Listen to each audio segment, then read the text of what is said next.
Hi, this is Phil Hartman with PH Fabrication and Horton Race Cars. Just wanted to give you guys a weekly shop update. So if you guys follow me, I'm sure a lot of you realize that this video is about 2 days late, and that is my fault. Me and my wife actually just moved into a new house this weekend, and so we got busy with that, and I didn't get a chance to put a video together. But I still wanted to give you guys an update on what all went on in the shop this last week. So on the Land Speed car, you can see the rear fin is pretty much finished up. We just got to mount it to the body. And we've been busy working on the side fins. So I got one side fin completely welded up. Now this is pretty rigid. It's made out of 90 thousandths chromoly plate. And with these cars, they're not really worried about weight, especially behind the rear wheels. It's really putting a lot of weight down on the rear tires like you want. So we got one fin finished, and I got another one here that is all cut out. You got to do some deburring and some radiuses on the flange, but hopefully get that welded up today.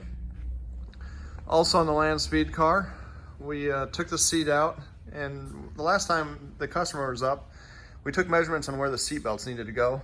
So we took the seat out and got the seat belt holes cut into the seat. That's why you can see the shifter is not in the car at the moment. Also on the other side, we've got the fuel shutoff lever mounted, and then you can also see the on and off valve for the fresh air bottle. Now, some of you may or may not know, the driver has a supply of fresh air, and you can see the bottle that is mounted up here. It's the Simpson bottle. Now that is filled full of basically scuba diving air, and it gets a fireproof hose that runs up the chassis to that on and off valve and then right to the driver's helmet. Now, this really isn't that important if you make a clean run and everything's good and things are going smoothly. But if you ever got into a fire situation, especially if the fire got into the cockpit, you want that fresh air. That way you're not breathing in any fumes, and it's really about the driver's safety on this. So we have that mounted there, and that's in easy reach for the driver. Another thing we've been working on is the head shields. Now, I had the privilege to go down to the Belton Fire Department and ask about their jaws of life. And the situation we kind of got into with the head shields and the safety team, and everyone's just kind of putting their opinion in, which the more opinions you get, it's sometimes you can make a better decision. So these bottom plates here, if the driver got into an accident, there's no way to get the jaws of life around this tube if we weld those plates in.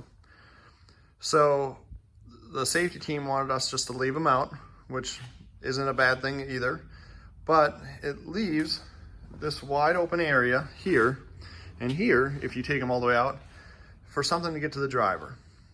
And that's not what we want at all.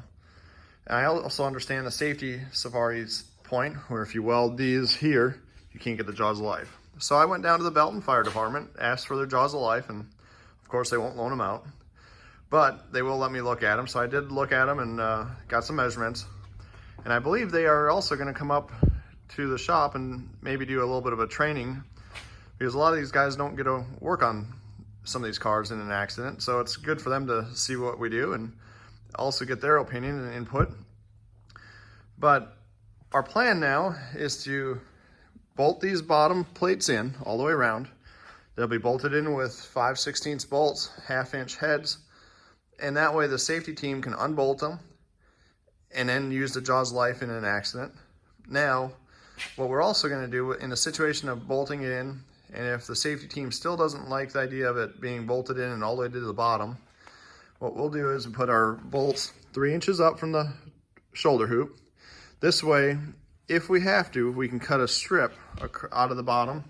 This will still give the driver plenty of protection, leave a 3-inch gap on the bottom, and that will be enough gap for the jaws of life to get in there and cut the cage off. Now, like I said, hopefully the fire department comes sometime this week or next week and they can do their training, but now we won't let them cut the cage off, but at least we can get their input on some of the safety side of it also. It's always nice to have that option where safety crews want to come in and see what you're doing, and it also kind of enlightens me on the tools they have to get people out of a car. So over here on the 55 Chevy gasser, you can see we got the front bars welded in. Now these bars are attached to the front of the frame and then attached to the roll cage inside. We also got the door bars in. I'll come around here. Now the door bars are, well, the passenger side door bar is not welded in. I left that loose, it's just sitting in there. And that is so that way I can crawl in and out of the car. If we decide to put a full tunnel in it, we may still have to, depending on bell housing and transmission. And then on the driver's side, we did this swing out door bar. It's a pretty neat little kit. You can see it's bolted down there. And then it's just a quick pin here. Swings out. Makes it real easy for the driver to get in and out. We always keep this spud back so that way the driver doesn't nail his back. We also like to always use the clevis end, so that way you're not putting your back into a sharp point when you do crawl in and out. And you can see this just pins in real nice and easy. You can also see we have a new steering column in there with a quick release, and we're able to get a customer steering wheel mounted on that. Now hopefully middle of the week we'll get that steering in place and keep things rolling on here. Now one thing we also have to do is build some ladder bars, so that'll be this week's project on the car also.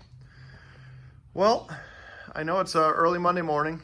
Hope everyone has a great week, and I will definitely be posting another video towards the end of the week to keep you guys all up to date. But I hope you guys all had a great weekend, and I'll talk to you all soon. Bye.